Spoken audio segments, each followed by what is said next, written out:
नमस्कार दोस्तों स्टडी मंत्रा चैनल पर आपका हार्दिक स्वागत है। दोस्तों, सिंधु घाटी सप्ताह एवं वैदिक सप्ताह के पश्चात महाजनपदों का उदय हुआ। उन महाजनपदों काल में किन किन कार्यों को किया गया, उसके क्या विशेषताएं थीं और इसका क्या इतिहास है, तो उसके बारे में आज चर्चा करते हैं हम। वैदिक काल के प्रारंभ में राजनीतिक संगठन का मुख्य आधार जन था। जन से तात्पर्य है लोग। डॉक्टर राजबली पांडे ने जन को जातीय संघ कहा। प्रारंभ में इन जनों का कोई निश्चित स्थान नहीं होता था और अपनी आवश्यकताओं के अनुसार ये स्थान परिवर्तन कर लिया करते थे, परंतु शीघ्र ही ये इस निश्चित स्थानों पर बस गए। उत्तर वैदिक काल के पश्चात अनेक जनपदों का उदय होने लगा। उत्तर वैदिक काल का क्या पीरियड था या समय था, क्योंकि जो वैदिक काल था ये दो भागों में बटा हुआ था। एक पूर्व वैदिक काल था, एक उत्तर वैदिक काल था। 1500 से 1000 ईसा पूर्व पूर्व वैदिक काल और 1000 से 600 ईसा पूर्व उत्तर वैदिक काल। उत्तर वैदिक काल में किसकी खोज हुई दोस्तों? लोहे की खोज हुई। तो कहा गया कि उत्तर वैदिक काल के पश्चात अनेक जनपदों का उदय होने लगा। जनपद का अर्थ है जन द्वारा अधिकृत प्रदेश। जनपद का नाम प्रायः जन के आधार पर होता था। जो राज्य अधिक शक्तिशाली तथा विस्तार में बड़े होते थे वे महाजनपद कहलाए। जनपद यानी जन मतलब लोग, महा माने बड़ा और पद माने वहाँ के रहने वाले लोग, क्योंकि उस विस्तार में जब लोगों की संख्या बड़ी हो गई या वहाँ के रहने वाले लोगों की जनसंख्या का विस्तार हुआ तो जन से तो महाजनपद कहलाने लगे, यानी जनपद से महाजनपद कहलाने लगे। अब इसमें एक शब्द आया है कि प्रारंभ में उन जनों का कोई निश्चित स्थान नहीं होता था। निश्चित स्थान से तात्पर्य क्या है? क्योंकि उस समुदाय के लोग खाना बदोश हुआ करते थे। खाना बदोश से तात्पर्य है उस समुदाय से है कि 20-25 लोग जैसे किसी एक बस्ती में गए, बस्ती में वहाँ की उन्होंने पशु पक्षियों और उनका शिकार किया, तो वहाँ के पशु पक्षियों का शिकार जब वहाँ पर उन्होंने बहुत सारा शिकार किया तो वहाँ पर उनकी जीव प्रणाली खत्म हो गई। उन्होंने वहाँ की वनस्पतियाँ को खाई, वहाँ की वनस्पतियाँ भी खत्म हो गई। तो उन्होंने कहा कि अब ना यहाँ पर पशु पक्षी बचे हैं, ना यहाँ पर वनस्पतियाँ बची हैं। तो उस समय का मनुष्य कैसा था? खाना बदोश था। और उत्तर वैदिक काल में लोगों की खोज हुई, विभिन्न प्रकार के हलों का यानी कुल्हाड़ी हुई और अनेक प्रकार के औजारों का विकास हुआ। उस औजारों के विकास से उन्होंने नई नई तकनीकों को अपनाया और इसके परिणाम स्वरूप महाजनपदों का उदय हुआ और ये महाजनपद धीरे धीरे विस्तार होते गए। तो उन्हीं महाजनपदों के बारे में वर्णन किया गया है। अब बात करते हैं कि प्राचीन भारत की राजनीतिक व्यवस्था का क्या तात्पर्य है। प्राचीन भारत की राजनीतिक अवस्था के अध्ययन के लिए हमें पूर्णतया धार्मिक ग्रंथों, विशेषकर बौद्ध ग्रंथों पर निर्भर रहना पड़ता है, क्योंकि दोस्तों बौद्ध ग्रंथ हैं, ये माने हुए ग्रंथ हैं। इन ग्रंथों के अनुसार से भारत की राजनीतिक व्यवस्था के संबंध में यह जानकारी प्राप्त होती है कि उन दोनों देश में कोई सार्वभौम सत्ता नहीं थी। विकेंद्रीकरण की प्रवृत्ति का बोलबाला था और देश के विभिन्न भागों में छोटे छोटे राज्य विद्यमान थे, परंतु धीरे धीरे साम्राज्यवादी प्रवृत्ति का विकास हो रहा था और शक्तिशाली राज्य निर्मल राज्यों के अस्तित्व को समाप्त कर अपने साम्राज्य का संवर्धन यानी बढ़ावा दे रहे थे और करने की चेष्टा भी कर रहे थे। उसी समय भारत में राजतंत्रात्मक और गणतंत्रात्मक में दोनों प्रकार की राज्य संस्थाएं विद्यमान थीं, जिन्हें जनपद का कहा जाता है। बौद्ध और जैन साहित्य में ऐसे बहुत से जनपदों का उल्लेख मिलता है। तो आइए, बौद्ध में और जैन धर्म का था एक भगवती सूत्र और एक बौद्ध का था अंगुत्तर निकाय। उसमें महाजनपदों के बारे में वर्णन किया गया है। अब देखते हैं कि 6ठी शताब्दी ईसा पूर्व में उत्तर भारत में अनेक बड़े बड़े एवं शक्तिशाली स्वतंत्र राज्यों की स्थापना हुई थी, जिन्हें महाजनपदों की संख्या दी गई थी। ये महाजनपद आर्यों की विभिन्न जनसमूहों द्वारा स्थापित स्वतंत्र राज्य थे। वैदिक काल में राज्य जनपद कहलाते थे। बाद में जनपदों में विजय तथा संघ रचना के द्वारा अपने मूल प्रदेशों से अधिक भूमि पर अधिकार कर लिया गया, वे महाजनपद कहलाए। इससे तात्पर्य है कि 6ठी शताब्दी ईसा पूर्व में बौद्ध एवं जैन धर्मों का प्रसार हुआ था, या कह सकते हैं बोलबाला था। उस समय इन जनपदों का स्वरूप एक महाजनपद के रूप में हुआ और वैदिक काल में जो राज्य थे वे जनपद कहलाने लगे और इन जनपदों का बहुत तेज़ी से विस्तार हुआ। उन्होंने साम्राज्य को अपना बढ़ाया, जैसे 20 किलोमीटर से उन्होंने 40, 60, 80 किया, अपने समाज को विस्तारा, तो उस साम्राज्य को किसकी संज्ञा देनी, यानी जनपद से महाजनपद, यही इसका एक शाब्दिक अर्थ है। दोस्तों अब हम बात करते हैं कि महाजनपदों के अध्ययन का स्रोत कौन कौन से हैं। दोस्तों बौद्ध ग्रंथ का एक प्रसिद्ध ग्रंथ है अंगुत्तर निकाय। अंगुत्तर निकाय से ज्ञात होता है कि गौतम बुद्ध के जन्म से पूर्व समस्त उत्तर भारत 16 बड़े राज्यों में विभक्त था। इन्हें महाजनपद कहा गया। देखो बौद्ध ग्रंथ हो गया अंगुत्तर निकाय और जैन ग्रंथ है भगवती सूत्र में भी 16 महाजनपदों के नाम उल्लेख मिलता है। बौद्ध ग्रंथ महावस्तु में 16 महाजनपदों का ही उल्लेख मिलता है। पाणिनि के अष्टाध्यायी में 22 महाजनपदों का उल्लेख मिलता है और संगम साहित्य शिल्पाधिकारम में इन महाजनपदों का उल्लेख मिलता है। लेकिन इन सभी में से सबसे श्रेष्ठ या उसको सबसे प्राथमिकता दी गई है बौद्ध ग्रंथ अंगुत्तर निकाय एवं भगवती सूत्र, जो कि जैन धर्म से संबंधित हैं। एक पाणिनि जी थे अष्टाध्यायी एक व्याकरण की एक पुस्तक है। पाणिनि द्वारा रचित एक व्याकरण की पुस्तक है अष्टाध्यायी। उसमें भी 22 महाजनपदों का उल्लेख मिलता है। एक संगम साहित्य शिल्पाधिकारम दोस्तों एक तमिलनाडु संगम साहित्य से है। जब आप तमिलनाडु का इतिहास पढ़ेंगे शिल्पाधिकारम और उसमें दिया गया संगम साहित्य से संबंधित, तो उसमें शायद महाजनपदों का वर्णन है, इतिहासकारों ने उन्होंने वर्णित किया है। अब हम दोस्तों बात करेंगे वैदिक काल में आर्यों के राजनीतिक जीवन का आधार जनता। ऋग्वेद के अध्ययन से यह पता चलता है कि कार्य अनेक जनों में विभक्त थे।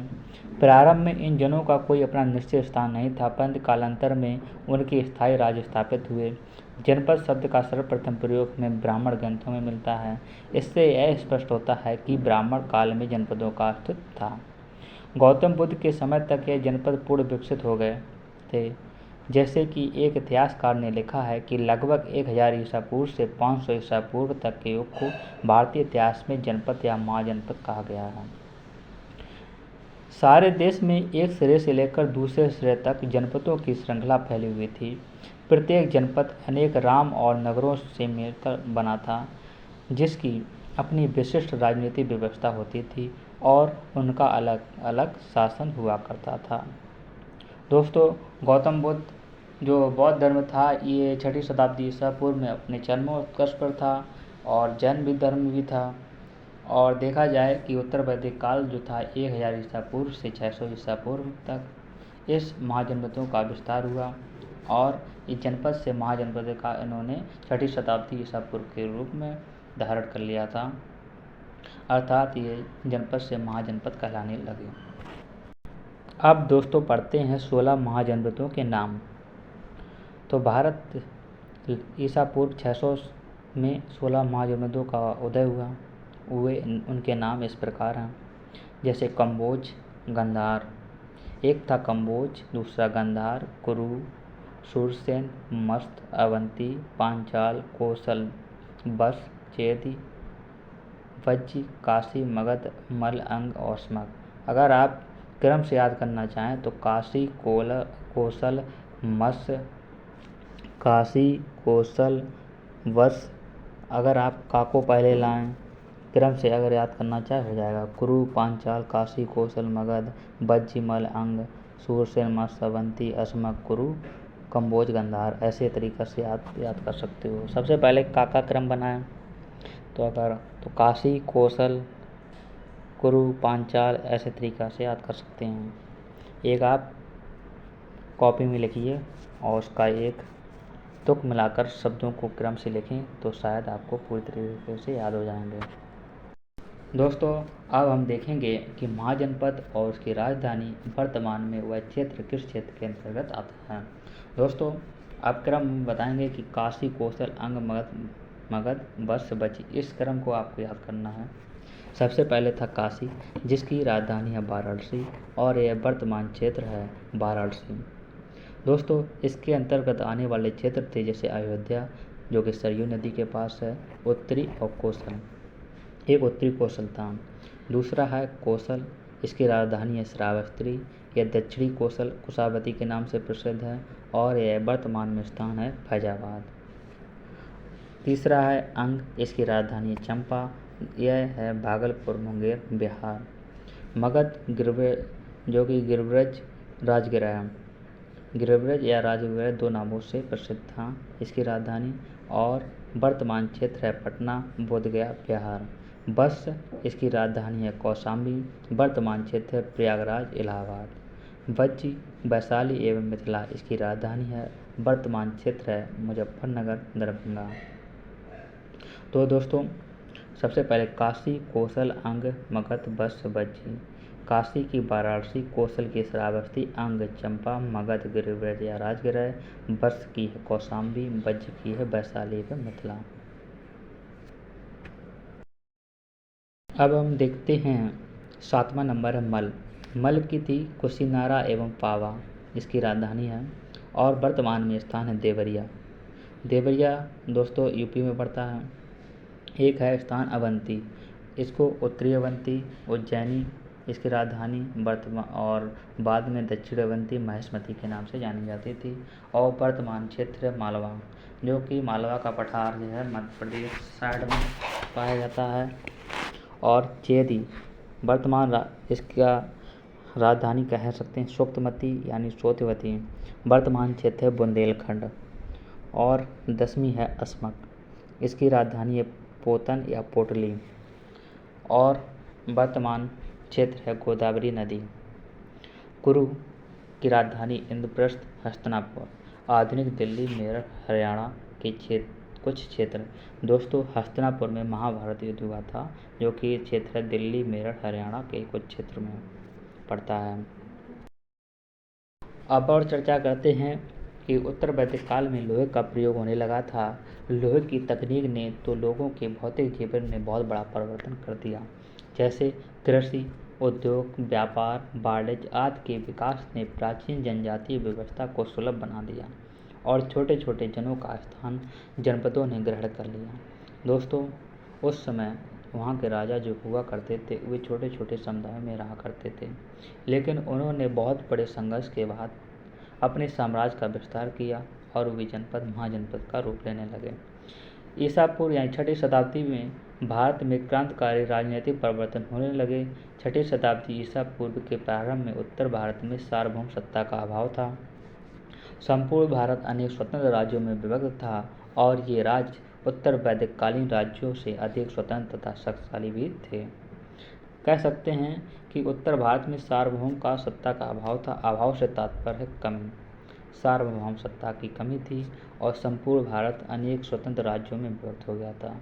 दोस्तों, छोटे छोटे राज्य वे अपने को स्वतंत्र राजाओं का रूप लेने लगे थे। वो कहते थे कि इस क्षेत्र के राजा हम हैं। वो कहते हैं उन लोगों में भीषण युद्ध हुआ। भीषण युद्ध होने के पश्चात उन्होंने अपने राज्य को विस्तार किया। विस्तार करने के बाद ये जनपद एक महाजनपद के रूप में कहलाने लगे। अब बात करते हैं कि सर्वाधिक शक्तिशाली महाजनपद कौन थे। सर्वशक्तिशाली महाजनपदों के नाम इस प्रकार हैं: मगध, वत्स, कोसल, अवंती। मगध, वत्स, कोसल, अवंती। सबसे पहले देखते हैं काशी महाजनपद। इसकी राजधानी वाराणसी यानी बनारस थी। वर्तमान वाराणसी उत्तर प्रदेश के आसपास का क्षेत्र काशी महाजनपद था। तो दोस्तों, ये काशी एक महत्वपूर्ण यानी कह सकते हैं एक शक्तिशाली साम्राज्य हुआ करता था। यह नगरी 12 योजनों में विस्तृत थी और किसी समय भारत की सर्वश्रेष्ठ नगरी थी। मगध के उत्कर्ष से पूर्व काशी शक्तिशाली महाजनपद था। काशी के अधीन कोसल एवं अंग महाजनपद थे। इसकी राजधानी वाराणसी वरुणा एवं असी नदियों के संगम पर स्थित थी और इसी आधार पर इसका नाम वाराणसी पड़ा था। इसकी राजधानी वाराणसी वरुणा एवं असी नदियों के संगम पर स्थित थी और इसी आधार पर इसका नाम वाराणसी पड़ा था। महावक्ष से ज्ञात होता है कि काशी के शासक ब्रह्मदत्त ने कोसल पर अधिकार कर लिया था, परंतु समय के पश्चात कोसल ने काशी पर अपना आधिपत्य स्थापित कर लिया। अंततः अजातशत्रु ने काशी का मगध में विलय कर लिया। अथर्ववेद में सर्वप्रथम काशी का उल्लेख मिलता है। क्वेश्चन आए कि काशी का सर्वप्रथम उल्लेख किस में मिलता है, तो अथर्ववेद में मिलता है। काशी को अविमुक्त क्षेत्र अभिधाम कहा जाता है। अविमुक्त क्षेत्र अभिधाम से तात्पर्य है कि उस काशी में मरने वाला व्यक्ति कभी भी नरक में नहीं जाता है, या कह सकते हैं वह स्वर्ग में जाता है और जन्म और मरण के बंधन से मुक्त हो जाता है। काशी बहुत ही उपजाऊ क्षेत्र था। कहा जाता है कि उत्तर वैदिक काल में काशी नगर की वार्षिक आय कम से कम 1 लाख थी। यह बहुत समृद्ध नगर था। यह राज्य अपने ज्ञान, व्यापार तथा शिल्प के लिए प्रसिद्ध था। काशी संगीत, ज्ञान यानी शिक्षा के लिए प्रसिद्ध था। काशी में संगीत की शिक्षा दी जाती थी और संगीत का जो संगीत सिखाने वाला वेद है वो कौन सा वेद है? सामवेद। सामवेद संगीत से संबंधित है। बौद्ध भिक्षुओं के वस्त्र काशी में तैयार होते थे। काशी सूती एवं रेशमी वस्त्रों तथा घोड़ों के व्यापार के लिए प्रसिद्ध था। कह सकते हैं कि काशी किसके लिए प्रसिद्ध था? बौद्ध भिक्षुओं के वस्त्रों के निर्माण के लिए, सूती एवं वस्त्रों तथा घोड़ों के व्यापार के लिए। डॉक्टर हेमचंद्र राय चौधरी के अनुसार 16 महाजनपदों के प्रारंभ में काशी सर्वाधिक शक्तिशाली था। दोस्तों, एक दूसरा महाजनपद काल आ रहा है कौशल। अपने समय, तो कौशल के बारे में जानते हैं। अपने समय का यह भी एक विशाल महाजनपद था। इसका दूसरा नाम था अवध। अवध जो कि अयोध्या है, जो कि सरयू नदी के किनारे है। वर्तमान फैजाबाद उत्तर प्रदेश के आसपास का क्षेत्र कौशल था। उत्तरी कौशल की राजधानी श्रावस्ती एवं दक्षिण कौशल की राजधानी कौशाम्बी थी। रामायण काल में कौशल की राजधानी अयोध्या साकेत भी थी। बाद में अजातशत्रु ने कौशल को मगध को मिला लिया। श्रावस्ती की पहचान आधुनिक महत्व से एवं जेतवन बिहार के अवशेषों की पहचान सहित की जाती थी। दोस्तों, अयोध्या किस नदी के किनारे बसा है? सरयू नदी के किनारे। अयोध्या किस प्रसिद्ध भगवान की भूमि है? तो कह सकते हैं भगवान श्री राम की जन्मभूमि है। यह क्षेत्र वर्तमान में किस राज्य में पड़ता है? तो उत्तर प्रदेश में पड़ता है। तो इस तरह के क्वेश्चन भी हमको आने चाहिए। अब हम देखते हैं कि जो सरयू नदी थी, यानी कह सकते हैं कौशल जो था, इन्हीं को सम्मिलित रूप से सहित महत कहा जाता है। श्रावस्ती की खंडर उत्तर प्रदेश के गोंडा जिले में सहित महत गांव में मिलते हैं। दोस्तों, 2 गांव हैं सहित महत, उसमें उत्तर प्रदेश के गोंडा जिले में श्रावस्ती के कुछ खंडर दिखाई पड़ते हैं। सरयू नदी कौशल राज्य को 2 भागों में बांटती है। अयोध्या और साकेत इस राज्य के अन्य महत्वपूर्ण नगर थे। यहाँ के राजा महाकौशल ने काशी को जीता और अपनी पुत्री महाकौशला का विवाह मगध के राजा बिम्बिसार के साथ कर शक्तिशाली बन गया। दोस्तों, उस समय शक्तिशाली बनने का एक ही तात्पर्य था। राजा संधि करते थे। संधि करने के परिणामस्वरूप वह किसी की पुत्री के साथ विवाह कर लेते थे और वहाँ पर एक वैवाहिक संबंध के कारण रिश्तेदारी हो जाती थी और वे दान के रूप में अपने साम्राज्य का दान पुण्य कर दिया करते थे और जिससे वे राजा और अपने साम्राज्य का विस्तार कर लिया करते थे। इसके बाद कंस के पुत्र प्रसेनजित इस राज्य का प्रसिद्ध राजा हुआ करता था। प्रसेनजित 5 राजाओं के गुट का स्वामी था। वह बुद्ध के समकालीन राजा थे। खेमा ने प्रसेनजित को बौद्ध धर्म में दीक्षित किया था। बुद्ध एवं प्रसेनजित की भेंट का वर्णन भरहुत स्तूप पर अंकित है। मध्यम निकाय के वर्णनानुसार प्रसेनजित ने बुद्ध के बारे में कहा है कि भगवपि कौशलको अहपि कौशलको अहमपि अष्टिक्को, अर्थात बुद्ध भी कौशल के हैं और मैं भी कौशल का हूँ। अर्थात वे भगवान बुद्ध पर बहुत प्रसन्न हुआ करते थे। उनकी जो कह सकते हैं भगवान बुद्ध के प्रति निष्ठा थी, उनको मानते थे और उन्हें कहा कि बुद्ध भी कौशल के हैं और मैं भी कौशल का हूँ। बुद्ध भी 80 साल के हैं और मैं भी 80 साल का हूँ। तो इस तरह के एक दूसरे के प्रति प्रेम व्यवहार था। प्रसेनजीत ने अपनी पुत्री वजीरा का विवाह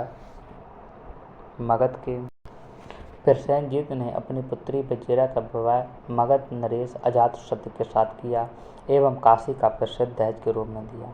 दोस्तों, मैंने पहले ही कहा है कि उस समय के राजा संधि कर लिया करते थे और अपनी पुत्री या बहन का विवाह किसी अन्य राजा के साथ कर दिया करते थे और संधि के रूप में उन्हें अपना एक राज्य दे दिया करते थे, जिसके परिणाम स्वरूप उन राज्यों का विस्तार हो जाता था और एक जनपद से महाजनपद का रूप भी धारण कर लिया करते थे। कौशल का प्रसेनजीत कपिलवस्तु के शाक्यों के साथ वैवाहिक संबंध स्थापित करना चाहता था, परंतु शाक अपनी कन्या का विवाह उसके साथ नहीं करना चाहते थे। अतः उन्होंने राजकुमारी के बदले अपनी दासी, जिसका नाम वासवक्तिया या मल्लिका था, उसका विवाह प्रसेनजीत से करवा दिया। मल्लिका ने विद्रुढप या विरुधक पैदा हुआ, जिससे अपने कुल के अपमान का बदला लिया। प्रसेनजीत की रानी मल्लिका भी बुद्ध की शिष्या थी। प्रसेनजीत ने पुत्र विद्रुढप ने मंत्री दीक्षारण के साथ षड्यंत्र रचकर प्रसेनजीत को अपदस्थ कर दिया, यानी उसको पद से हटा दिया। संयुक्त निकाय के अनुसार विद्रुढप ने कपिलवस्तु के शाक्यों पर आक्रमण कर व्यापक नरसंहार किया। वापसी में विद्रुढप अपनी संपूर्ण सेना सहित अचरावती यानी राप्ती नदी के बाढ़ में नष्ट हो गया। दोस्तों, इस तरह से आपने 2 महाजनपदों का अध्ययन किया है। दोस्तों, आने वाले वीडियो में आप अन्य महाजनपदों का वर्णन सुनेंगे। दोस्तों, हम आशा करते हैं यह वीडियो आपके लिए एक अच्छा साबित होगा, एक ज्ञानवर्धक का कार्य करेगा। तो दोस्तों, हम आशा करते हैं यह वीडियो आपके लिए अच्छा होगा। दोस्तों, अपने चैनल को लाइक, सब्सक्राइब एवं शेयर करें और कमेंट भी करें। थैंक यू दोस्तों।